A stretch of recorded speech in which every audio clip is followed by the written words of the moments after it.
Mr. Speaker, I yield myself 2 minutes. Gentleman may proceed. Mr. Speaker, I think that we need to understand what this war has really done. This war has gutted our influence in the Middle East.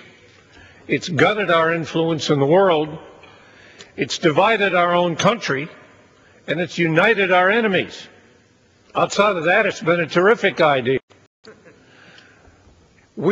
Our troops won the war clearly, cleanly, and quick. But now they are stuck in a civil war, and as the gentleman from Pennsylvania points out, the only solution to that civil war is a political and diplomatic compromise. And there are no American soldiers who can get that done.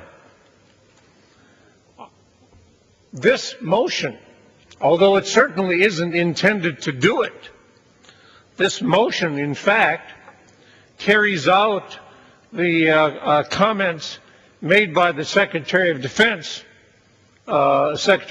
Gates, who testified before our committee, before Mr. Murtha's subcommittee, that the war was militarily unwinnable, that it could only be won on the political and diplomatic front.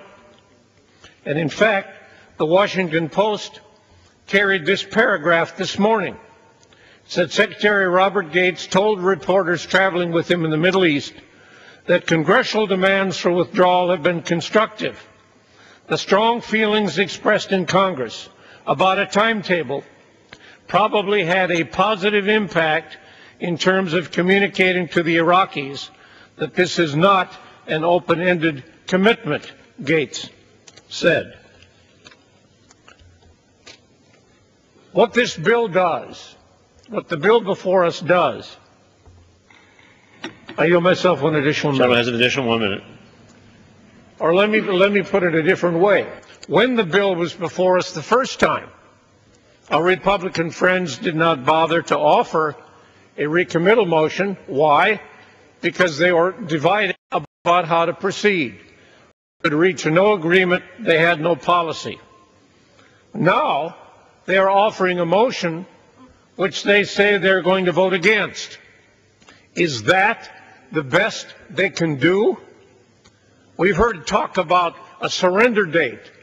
The only surrender that's involved here today is the surrender of the obligation of this Congress to oversee presidential and executive branch policy. The only surrender is the total surrender of our obligation and our authority to a White House that has demonstrated from day one that it had not a clue of what it was getting into, and it today has not a clue about how to get out. We have to provide better leadership than that, and that's what this bill before us tries to do, and I would urge support to the gentleman's motion. Gentleman from California.